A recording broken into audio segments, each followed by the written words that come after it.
सत्संग जाने का फल। आशा करता हूँ सत्संग जी निरंकार की कृपा से आप सभी अच्छे होंगे, स्वस्थ होंगे। सत्संगत जी, आप जी के चरणों में बहुत ही सुंदर प्रेरणादायक कहानी विचार, जिसका विषय है सत्संग जाने से क्या फल मिलता है। तो आइए सत्संगत जी जानते हैं इस प्रेरणादायक कहानी के माध्यम से। सत्संगत जी, आज मैं आपको एक ऐसी कथा सुनाने जा रहा हूँ जो यह प्रमाणित करती है कि सत्संग में जाने का कितना बड़ा फल होता है।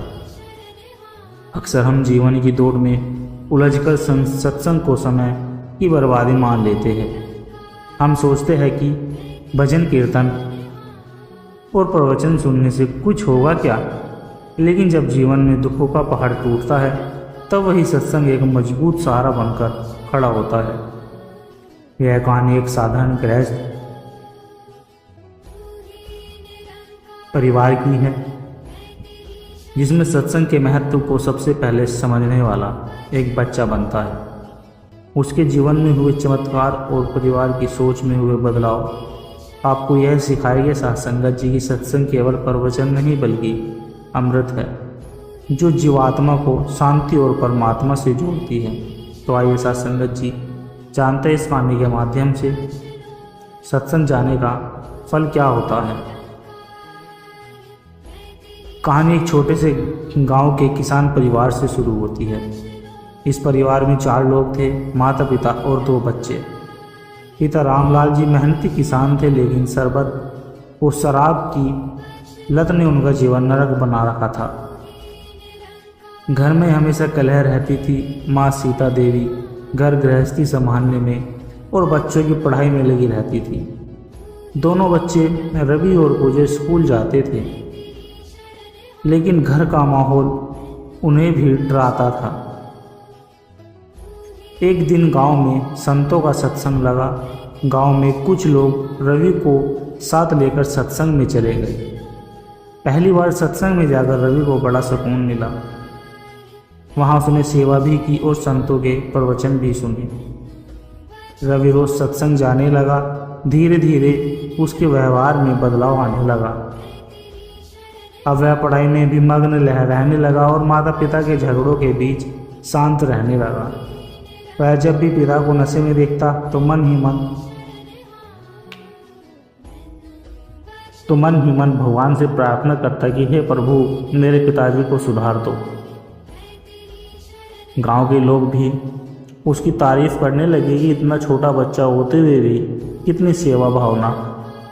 धीरे धीरे रवि ने माँ को भी सत्संग में चलने को कहा। सीता देवी भी रवि के आग्रह पर एक दिन सत्संग में चली गई। सीता देवी ने जब संतों के वचन सुने तो उनके दिल में भी विश्वास जागा कि परिवार की समस्याओं का हल केवल प्रभु ही है। उन्होंने घर आकर रोज भजन करना शुरू कर दिया। अब घर में एक कोना हमेशा साफ रहता जहां दिया जलता और भगवान का स्मरण होता। रवि और माँ मिलकर सेवा करते, सत्संग में जाते और गांव में भी लोगों को सत्संग के लिए प्रेरित करते।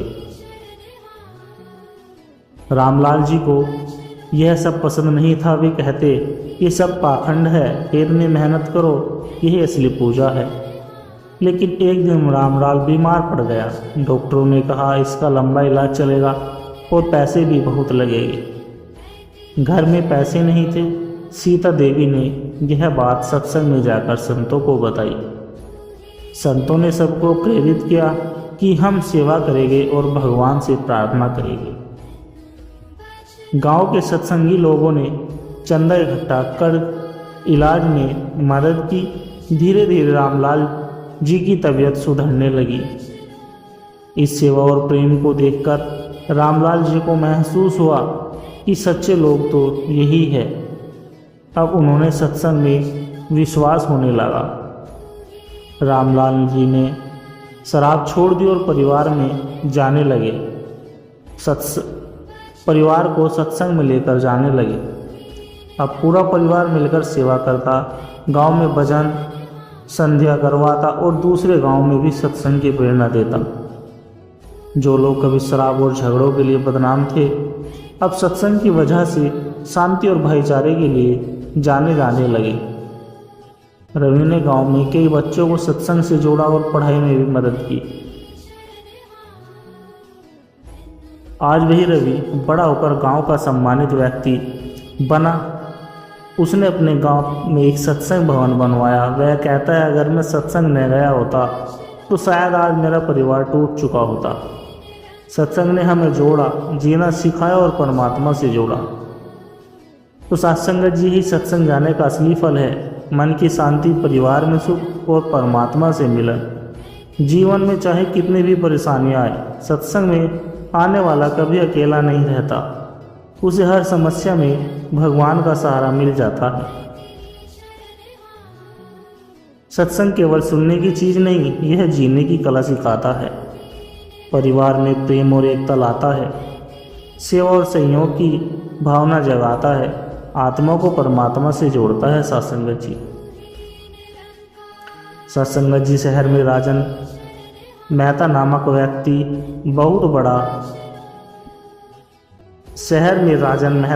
व्यक्ति बहुत बड़ा व्यापारी। उसके पास करोड़ों की संपत्ति थी। आलीशान बंगला, गाड़ियां, नौकर चाकर, किसी चीज की कमी नहीं थी। पर एक चीज थी जो उसके पास नहीं थी, और वह थी मानसिक शांति। राजन साहब की पत्नी सुषमा भी हमेशा तनाव में रहती थी। उनका बेटा राहुल 18 साल का हो चुका था, लेकिन शराब, दोस्तों और मोबाइल में ही डूबा रहता।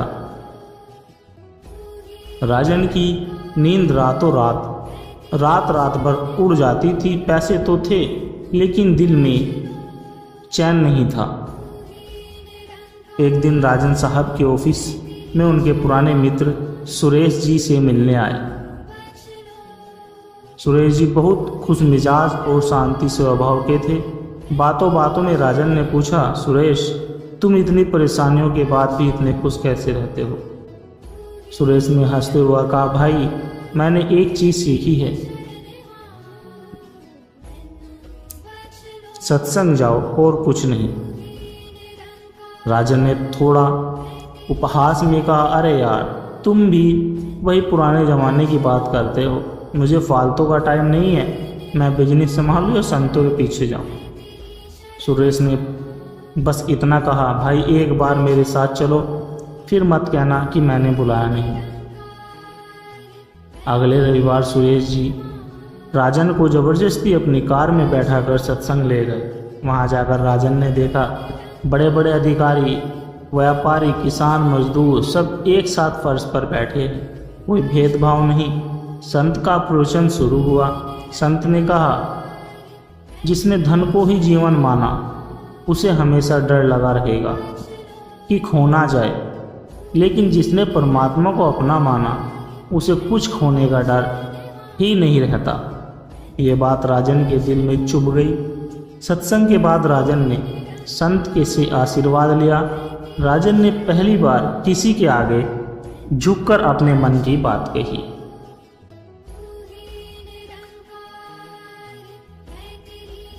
गुरुजी, मेरे घर में सुख है, पर मन में चैन नहीं। संत ने मुस्कुराकर कहा, सत्संग में आते रहो, मन का रोग भी ठीक हो जाएगा। अब राजन हर रविवार सुरेश के साथ सत्संग जाने लगा। धीरे धीरे उसके चेहरे पर मुस्कान लौटने लगी। ऑफिस में वो पहले से शांत रहने लगा। परिवार वालों को भी ये बदलाव साफ देखने को मिला।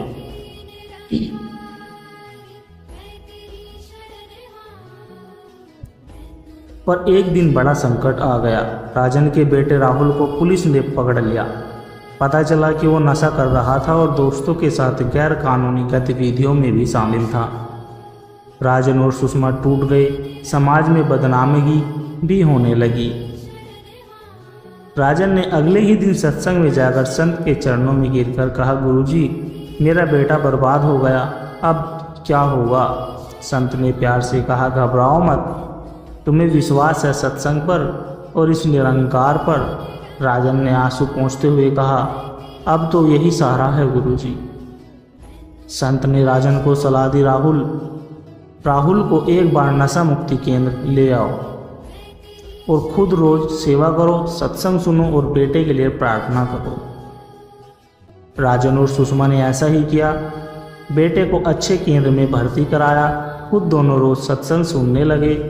जो नौकर चाकर रिश्तेदार दूर हो गए थे वही अब सहानुभूति दिखाने लगे। राजन ने सबको माफ़ कर दिया। 6 महीने बाद राहुल घर लौटा। पूरी तरह बदल चुका था। उसने अपने माँ बाप के पैर छुए और कहा, पापा माफ़ कर दीजिए, मैं दोबारा गलत रास्ते पर नहीं जाऊंगा। सत्संग ने मुझे बदल दिया है। राहुल अब रोज माता पिता के साथ सत्संग जाता, घर में भजन होता, घर में लड़ाई झगड़े खत्म हो गए। अब राजन अपने ऑफिस के कर्मचारियों को भी कहते, काम के साथ साथ प्रभु का भी नाम लिया करो। पैसा सब कुछ नहीं है, शांति जरूरी है। जो राजन कभी सत्संग को फालतू मानता था वही अब शहर में सबसे बड़े सत्संग आयोजक बन चुका था। उसने एक बड़ा सत्संग हॉल बनवाया जहां हर रविवार प्रवचन होता, भजन गाए जाते और गरीबों को भोजन कराया जाता। साथ संगत जी, कहानी का अंतिम दृश्य एक दिन वही सुरेश सत्संग में आए। राजन ने हाथ जोड़कर कहा, सुरेश भाई, अगर उस दिन तुम मुझे ज़बरदस्ती न ले जाते तो आज मेरा परिवार बर्बाद हो गया होता। धन तो था लेकिन सत्संग ने हमें चैन दिया है। सुरेश ने हंसते हुए कहा, भाई सत्संग ने किसी को धोखा देता है न किसी का कुछ छीनता है, बस बिखरे घरों को जोड़ देता है। सत्संगत जी, सत्संग जाने से राजन ने शांति पाई, बेटा सही रास्ते पर लौटा और परिवार में प्रेम लौटा। यही है सत्संग का फल, दुख भुलाना और परमात्मा से जुड़ जाना। सत्संगत जी, बहुत समय पहले की बात है। हिमालय की तलहटी में एक छोटा सा गांव था जिसका नाम शांतिनगर था। गांव के एक छोर पर एक वर्ग साधु रहते थे जिन्हें सब बाबा श्री अवधूत कहते थे। उनका छोटा सा कुटिया, छोटा सा बगीचा और पास में बहती निर्मल नदी, यही उनका संसार था। गांव के लोग जब भी कोई समस्या होती बाबा जी के पास जाते। बाबा जी किसी को भी निराशा नहीं लौटाते थे। कभी 2 मीठे बोल से, कभी हंसी से, कभी एक मंत्र देकर वो हर दिल में विश्वास जगा देते थे। उसी गांव में एक युवक लड़का रहता था जिसका नाम राजीव था। राजीव बहुत पढ़ा लिखा था, शहर जाकर इंजीनियरिंग कर आया था और अब गांव में ही एक स्कूल में पढ़ाता था। पर एक ही बात थी जो उसे बेचैन रखती थी। उसे लगता था कि कुछ अधूरा है। वह अक्सर बाबा जी से कहता, बाबा आप कहे तो मैं आपको बहुत बड़ा आश्रम बनवा कर दूँ, मैं शहर से धन जुटा सकता हूँ। बाबा जी मुस्कुराते, राजीव आश्रम तो तुम्हारे भीतर ही है, पहले वहाँ दिया जलाओ।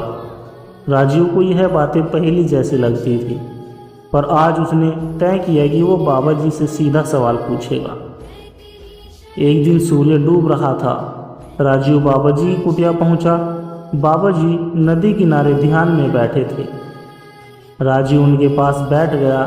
थोड़ी देर बाद बाबा जी ने आंखें खोली। राजीव बोला, बाबा मैं आपको एक बात साफ साफ पूछना चाहता हूँ, आत्मा क्या है और क्या मैं अपनी आत्मा को जान सकता हूँ? बाबा जी ने कुछ नहीं कहा, बस मुस्कुराए और उठकर नदी की ओर चल पड़े। राजीव भी उनके पीछे पीछे नदी किनारे पहुंचकर बाबा जी ने एक लोटे में पानी भरकर राजीव को दिया और कहा, इसे मथनी से मथो, मक्खन निकालो। राजीव ने हंसते हुए कहा, बाबा पानी से मक्खन कैसे निकलेगा? बाबा जी बोले, अरे मूर्ख, ऐसे ही लोग मन से आत्मा को ढूंढते हैं। जैसे मक्खन दूध में होता है वैसे ही आत्मा तुम्हारे भीतर है, पानी में कहाँ से निकलेगा? राजीव की आंखें फैल गई। उसने पहली बार समझा, आत्मा को जानने के लिए शुद्ध मन चाहिए। अब बाबा जी ने राजीव को साधना सिखाई। पहला नियम मौन। राजीव को 7 दिन तक मौन रहकर अपने विचारों को देखना था। दूसरा नियम सत्य। कभी झूठ न बोलना, सत्य में ही आत्मा झलकती है। तीसरा नियम साक्षी भाव। हर भावना को देखना, गुस्सा, डर, मोह सब देखना, न दबाना, न बह जाना। राजीव ने यह साधना शुरू की। पहले 3 दिन उसे बेचैनी हुई। पुराने विचार उसे परेशान करते, लेकिन बाबाजी का आदेश याद आता। मन में हल चलाओ, जैसे किसान खेत जोतता है। बीज नहीं बोओगे तो आत्मा का अंकुर कैसे फूटेगा। 7 दिन बाद एक रात राजीव अकेला नदी किनारे बैठा था। चांदनी बिखरी थी, लहरों की आवाज़ मन को थपकियाँ दे रही थी। राजीव का मन एकदम शांत हो गया। अचानक उसे भीतर से आवाज़ आई, तू वही है जिसे तू बाहर ढूंढता फिरता है। राजीव के रोंगटे खड़े हो गए। उसे लगा जैसे भीतर कोई दीपक जल उठा हो। आंसू बहने लगे, डर के नहीं आनंद के। वह भागता हुआ बाबाजी के पास गया और बोला, बाबा आज कुछ घटा हुआ है। मैंने खुद को देखा, पर वो मैं नहीं था। वो मैं भी था, मैं भी नहीं था। बाबाजी हंसने लगे।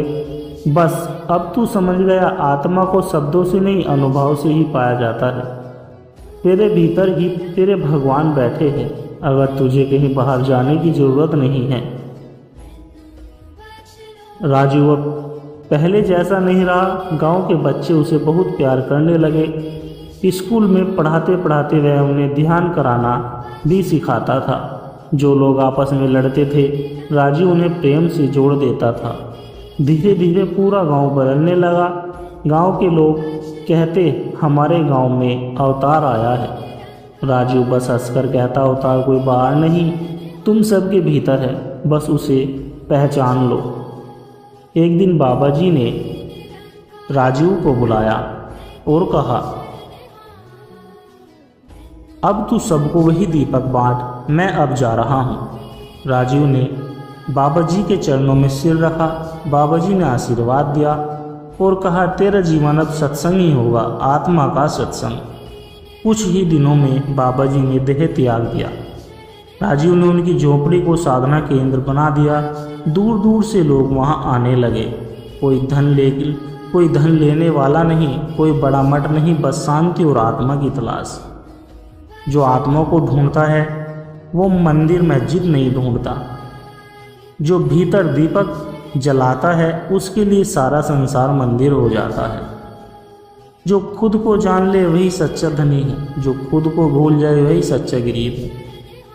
सत्संगत जी दास के द्वारा कहे गए